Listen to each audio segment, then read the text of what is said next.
Good morning, student. Good morning, sir. Today day is 6. English learning day 6. Be quiet. शांत रहा. Be polite. नम्रपणे वागा. Be courageous. धैर्यवान हो. Be careful.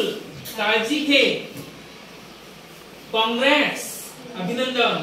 आपण एखाद्या मुलाला अभिनंदन द्यायचं असलं त्याला कॉंग्रॅट्स सुद्धा म्हणू शकतो. कॉंग्रॅच्युलेशन्स असं म्हणू शकतो. एक्सलंट उत्कृष्ट. एखाद्या मुलाने चांगलं काम केलं त्याला आपण एक्सलंट अक्षरा. वेल डन छान खेळलास. एखादा मुलगा खेळामध्ये जर चांगला खेळला तर त्याला आपण वेल डन असं म्हणू शकतो. वेल डन अक्षरा. वेल डन सचिन जर चांगला खेळला तर त्याला वेल डन सचिन असं म्हणतात. No mention please. त्यात काय मोठंस. आपण जर एखाद्याला सॉरी मागितली त्याला म्हटलं नाही थँक्यू म्हटलं तर तो आपल्याला काय म्हणाल. No mention please. त्यात काय मोठंस. How sweet. किती गोड. थँक्यू आभारी आहे. सो सॉरी फार खेद होतो.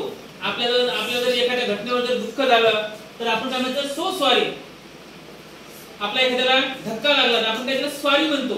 ठीक आहे ना. त्यातला हा प्रकार सो सॉरी फार खेद होतो. Speak clearly. स्पष्ट बोला. एखादा माणूस जर अडखळत बोलत असेल तर आपण त्याला काय म्हणतो स्पीक क्लिअरली. स्पष्ट बोल. Don't worry. काळजी करू नका. See you again. पुन्हा भेटूया.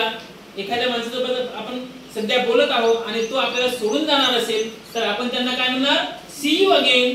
पुन्हा भेटूया. See you again Radhika. पुन्हा भेटूया. Have a seat. बसा. एखादा माणूस जर आपल्या घरी आला तर आपण त्याला बसा म्हणत नाही का. तर इंग्लिश मध्ये त्याला म्हणतात have seat. Have a seat. How are you. कसे आहात. आता आपण एकमेकाला नेहमीच विचारत असतो how are you. I am fine. I am fine. मी ठीक आहे. हाऊ आर यूचं उत्तर आय एम फाईन. मी ठीक आहे. You are welcome. आपलं स्वागत आहे. आपल्या घरी जर कोणी आलं तर आपण काय म्हणायचं you are welcome. You are welcome. आपलं स्वागत आहे. हे जी सेंटेन्स आहेत हे आपल्या नेहमी वापरातील सेंटेन्स आहेत.